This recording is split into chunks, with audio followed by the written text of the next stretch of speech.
Assalamualaikum warahmatullahi wabarakatuh. Selamat pagi teman-teman. Bagaimana kabarnya hari ini? Semoga dalam keadaan sehat selalu ya.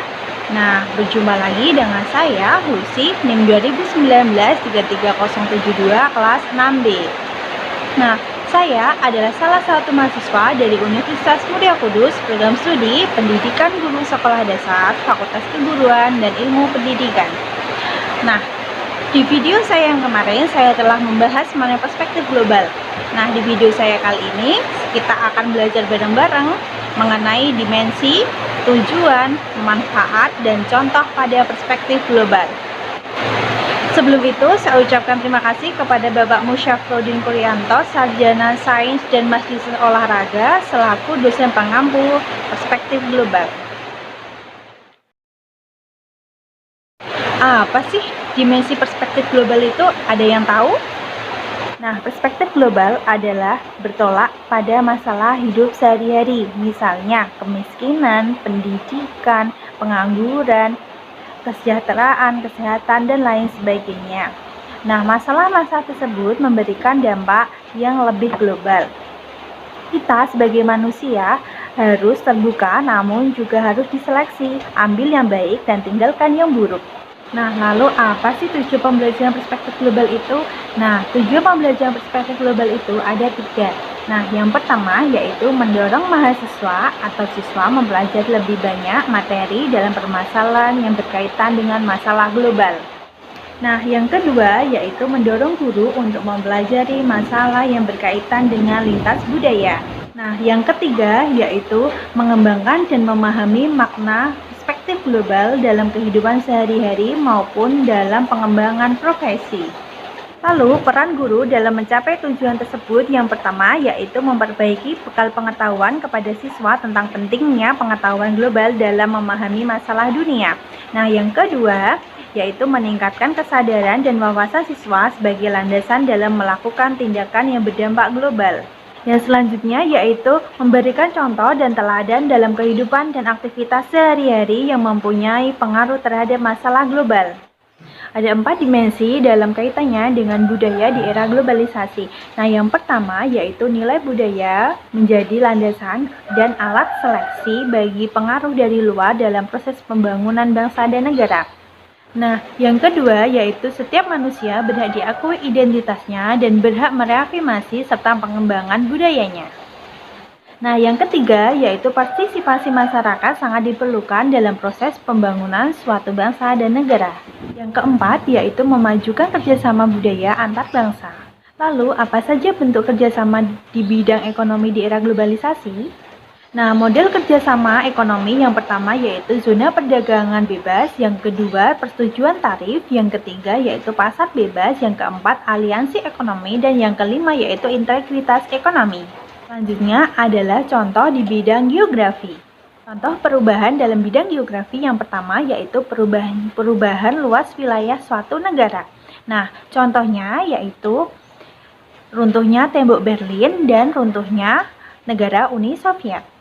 Perubahan pada musim. Nah, contohnya yaitu badai El Nino dan El Nina.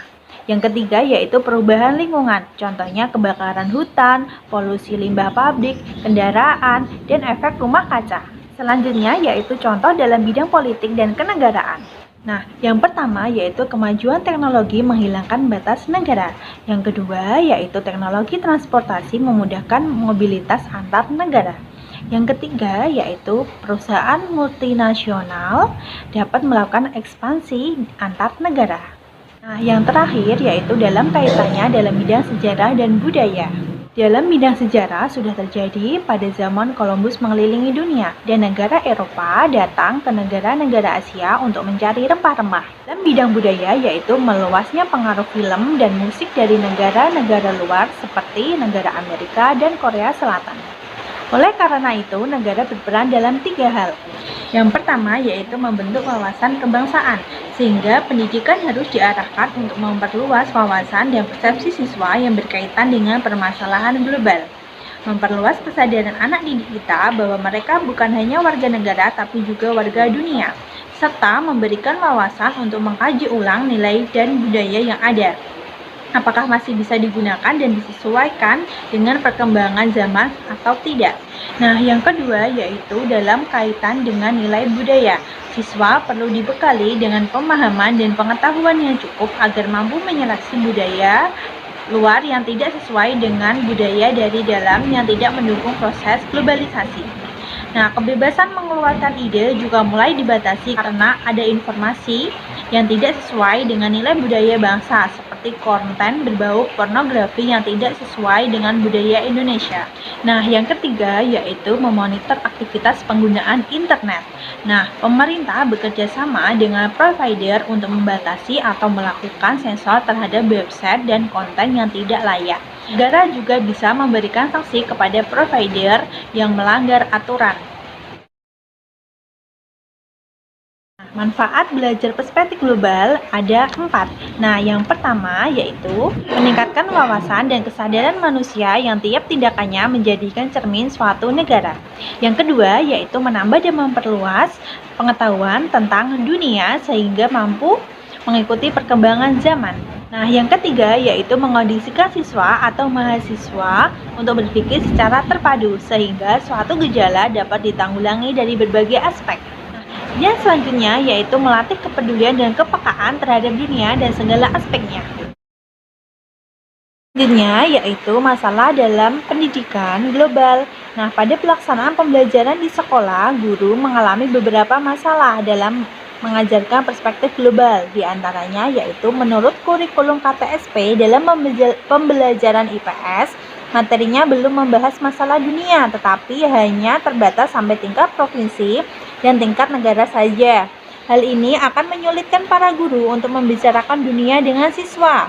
Untuk mengatasinya, guru dapat memulai hal-hal yang ada di lingkungan sekitar, misalnya masalah lingkungan, penduduk, kesehatan, AIDS, dan sebagainya. Nah, yang kedua yaitu pada materi pembelajaran IPS di SD masih menitik beratkan pada materi bidang studi yaitu sejarah dan geografi. Yang ketiga yaitu mata kuliah perspektif global tergolong baru. Para guru belum memiliki pengalaman yang cukup untuk mengajarkan materi perspektif global pada SD. Terakhir yaitu sumber dan buku untuk pembelajaran perspektif global di SD masih sangat kurang sehingga diperlukan kreativitas guru dalam pembelajaran ini. Nah, itu tadi sedikit penjelasan saya mengenai dimensi, contoh, manfaat, masalah, dan tujuan perspektif global. Nah, apabila ada kata-kata yang kurang berkenan, saya pribadi meminta maaf dan sampai bertemu di vlog saya selanjutnya. Wassalamualaikum warahmatullahi wabarakatuh.